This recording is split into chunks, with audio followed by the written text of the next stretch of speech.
Welcome to the Bliss View, where we talk about what's hot and what's not in weddings. And today we're going to be talking about reality shows again. This time we're going to hit on Rich Bride, Poor Bride.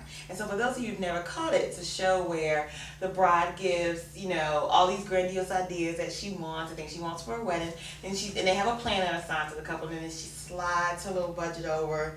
And so, of course what she's saying costs $50,000, and then when they open the envelope, the planner looks like, okay, Ashton Kutcher's getting ready to jump out because I'm being punked.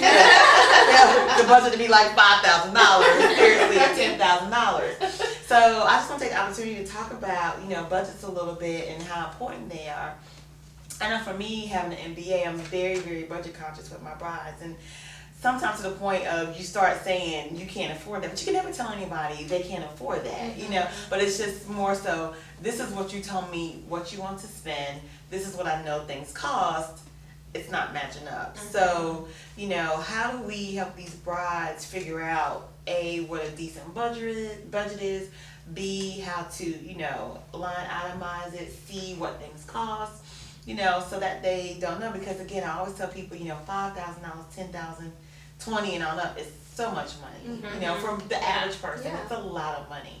And so how do we help them with these budgets, Rachel?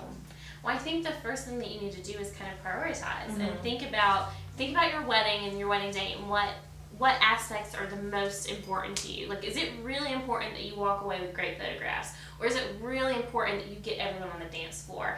Think about this, write down your top 3 and then say, okay, this is where we're going to focus our budget. And when we sit down and say, okay, we have so and so much money to spend, we know that we're okay splurging in these areas. Right. And I think that also you need to be flexible with your budget. You might say, okay, I'm going to spend $2,000 on photography, but you find a photographer that you love that's $2,500. Don't turn them down just because of that extra $500. Find a way to use it from somewhere else.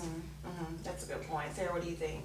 I think there's a lot of websites, like if you go on the Knot, they can really help you. If you can't afford a planner, you can go on those places and be like, I want to spend 30% on my reception. I want to spend, if you want to spend 50% of your budget on a photographer, you can do that. And you can enter in, okay, my budget's $15,000, and it'll break it down for you. And I think it's really helpful, even if you do have a planner, that you can go in and do that, and it'll sort of guide you along to like, okay, I'm really getting off track. I've gotta fix this somehow. Yeah. Shayla, you think? My thing is that people just need to realize that your budget and the number of guests that you have are going to directly correlate with each other.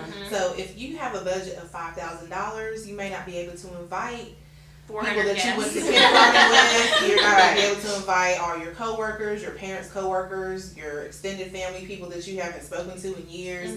I mean, you may want to just concentrate on the people that are the most important to you, immediate family, close friends, people that you see, on a daily basis, things like that, because you're not going to be able to, have Prince William and Kate's guest count and then a $10,000 budget. This is I mean, I think the easiest way to reduce costs is to shorten your guest list. Oh, for sure. Definitely. For sure. And I think what happens is people get excited about the fact that they're getting married. So you shout it to the world. And then people get excited for you, especially, if you're not if you're not 22 and fresh out of college, you've dated for a while, and people are like, oh, I gotta come, I gotta be there, and you're telling everybody, and then you start doing your budget and start doing your list, and you're like, oh man, I told everybody at work that I'm getting married, and now I can't invite any of them. So I think the 2 biggest things people need to realize is that do your guest list and then do your budget.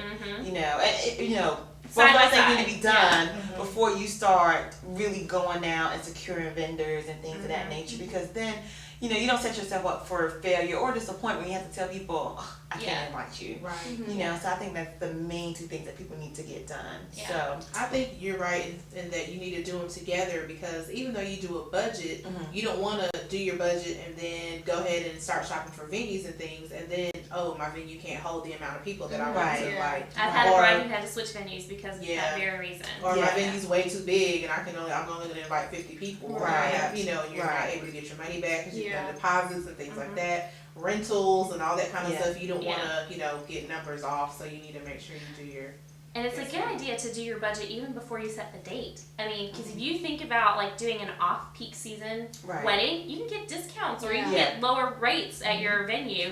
If you think about doing a wedding on a weekday, you can get lower rates. I mean, so it's really, I think important if you have a small budget to think of ways that you can use that to your advantage. Get married on a Wednesday if you're only having 50 guests and they're all in town. You know, your photographer, your caterer, they'll love it. They will give you a good deal because they are not booking other weddings on that day. So, I mean, I think there's other things you can do to make sure your budget is stretched the most that it can. Exactly. Also, I have a friend right now who they were planning a big lavish wedding in Charlotte, and they, had 200 guests and this and that, and then her fiance lost his job. So the way they kind of scaled back was they were gifted their honeymoon. So they decided that they're just going to get married at their honeymoon. So they end up doing a destination wedding.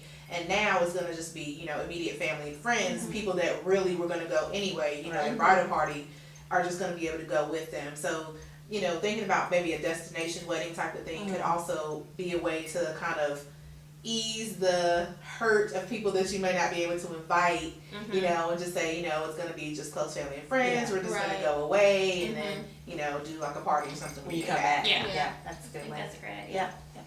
So, for more information and ways to save on budgets, visit us at daringtovotit.com. See you there.